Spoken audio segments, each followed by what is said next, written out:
Hey guys, welcome back to my channel. Today I'm sharing with you a flip through of my 2019 100-day project. If you don't know what the 100-day project is, it's basically where you do one art project every single day for 100 days, and at the end you will have a completed art project. So what I decided to do was I wanted to do a little bit of journaling every single day for 100 days. I don't do a lot of journaling in my scrapbooking, so this was my way to get myself into the habit of doing more journaling in there. And I also did, embellished it a little bit. So what I did is I have a traveler's notebook. This is the mini size. It is about 5¼ inches by 4¼ inches, or if you want centimeters, it's 13.5 centimeters by 10 centimeters. So it was a really good size for the 100-day project because I only had a little area to work with. That is what I had to fill. So this is going to be a bit of a talking video sharing my thoughts about doing the project and some tips that I have. I do have a video where there is no talking and it's just a flip through. If you want to watch that, I will link that in the description box. So let's look at my 100-day project. So like I said, I did use a mini traveler's notebook, but I made the inserts myself. The traveler's notebooks, at least from where I buy them from, they do come with inserts, but I wanted them to be a bit more colorful, a bit more exciting. So I made my own inserts just using scrap paper, cutting it to size and then stapling it in the middle. If you'd like a video on how to do that, let me know. So I'm going to take the first book out and we'll go through it. So this is the first book. It does say book 1 down the bottom. And basically what I wanted to do is I wanted to use up scraps of things that I had in this project. So stickers, I just whacked them down. I was using Posca paint pens, like different brands of paint pens, different brands of stickers. This was not a project that I wanted to be absolutely gorgeous. I just wanted to sit down for 10 minutes every single day and do this little bit of crafting. And it was quite good for me because it coincided with finishing my university degree, getting a job. So I documented all of that, which I'm very excited about. So this is the first page, and then this was day 1. So as you can see, it's different pages throughout. What I typically did was just a wash of paint and then wrote my journaling. I made sure I date stamped every single page. I loved doing that because now that I go back, I can go back and look at it and go, oh, okay, this is what I did, on the 23rd of September. And then I would do a little cluster.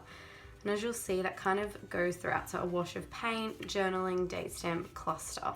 I really like this page. I think it's cute. I probably had more time this day to focus on what I was doing, whereas this day I obviously had to just quickly do it. So this page here, I obviously had a little bit more time too because I did a tip in. So there's a photo of my partner's cat and then my cat, and then the journaling, wash of paint, and then the date stamp. This one here, the journaling was just kind of whatever came to my head. Like this story here is about a dream that I had, so it was really weird. And this one here, I did some modeling paste and watercolor on it. And then there's this one here, which is a big tip in. So this was the grand final. And then I did a tip in with some big journaling on there. So this was the 27th and then this is the 28th. So you'll see a lot of that going throughout. So here's just another story with a date. Wash of paint, you'll see that throughout. I'm really happy with this project, and looking back on it, I do want to do it again because I think it was really fun to just sit down for 10 minutes and do something, because I find that I will go about a month without crafting, and then when I do sit down, it takes like a good hour to get into being able to craft again because I'm just so out of practice. Whereas if I did it, a 100-day project again, I would have that practice and be able to sit down and do it. So this just kind of shows you a different style of documenting. Like this one here, I was documenting a shopping list. Whereas this one here, I was talking about how I was doing some volunteering. So very different wording. And these are, I think, a Jen Hadfield sticker book. So I was using that up. What I would recommend with this is to make a little kit that you can put on your desk of the things that you want to use in that one. Oh, this one here I wrote a letter, like a little kit of what you would use. So if you wanted to use up a particular sticker book, you would just have that sticker book on your desk with your 100-day project so you could use it up. Or, if you were doing a mini art journal page, you would have a collection of paint just sitting there waiting for you to use. Oh, wow. My hair is this long again now. I've been growing it out. It's about this long again, but I'm not cutting it.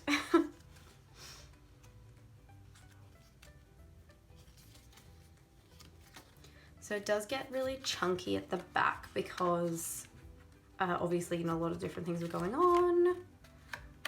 And I'm just sticking stuff down. So that is book number 1. Now, it's not a lot of pages, but I didn't want it to be a lot of pages because I knew it was going to get chunky. So what I will do if I do ever do this project again is if I were to use the inserts, I would take some of them out because otherwise it's just going to get stuck all the time and your book's going to be this, you know, this big, which is not what you want.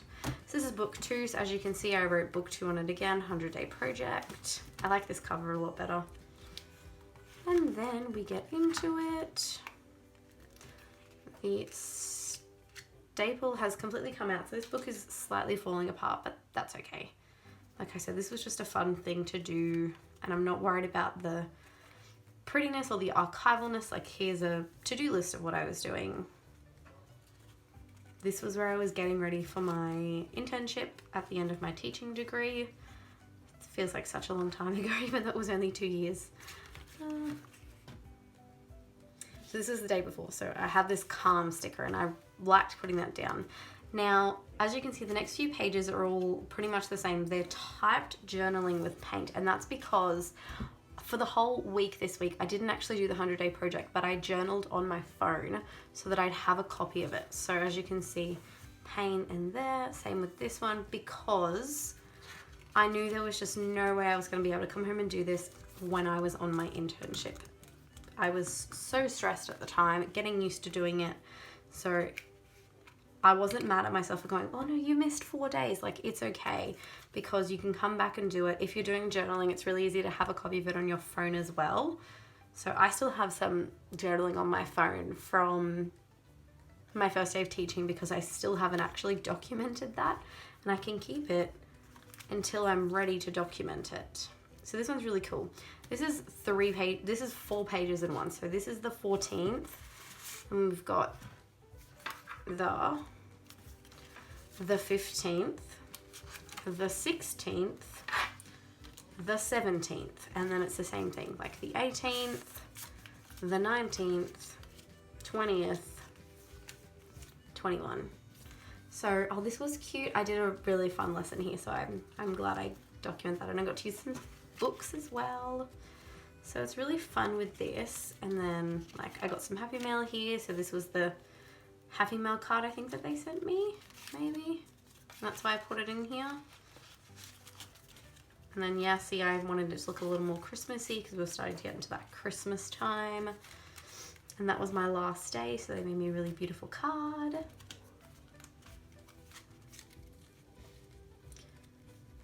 I just think that with this project, you know, it does seem very intimidating, but when you get your idea, it's actually really easy. The idea of this project is 10 minutes a day. That is it. You do not want to plan for something that's going to take you an hour every single day, because it is not sustainable for 100 days. Whereas this here, like, I could either do it in 5 minutes by doing really simple, like, you know, this page here would be 5 minutes, whereas I could spend a bit more time and do a really large amount of journaling. Whereas the journaling as well would only take me that long. That was a big day, so I will cover that one up. This book here is not completely finished because the project ended and I still have pages left. So I didn't want to, I just left it because I was finished the project. I could have, you know, thought a bit more ahead and made the pages. How nice are those cupcakes? I made those and they look so pretty. I didn't want to force myself to finish something that wasn't there anymore. And I think I was also doing December daily, so I was doing 2 different things at once, so it was really a lot of work. This was a die cut that I got from a swap. And that is the last page. Now, there is a page that I was initially going to, like, force myself to do a bit more on. I think it was this one here. I was going to do some extra work in it, but I just, after doing this page, I thought, you know what, no, the project's ended. If you want to do 100-day project again, do it again. But I wasn't up to it yet because I was just so busy. So that is the 100-day project. So tips: make a container of the things you're going to use for your 100-day project. It will make it so much easier to complete, and also it will just make it not as intimidating because you know you have your little box of stuff that you can go and grab, and you do not need to rush. You just grab it and you go. Where are the cards? There they are.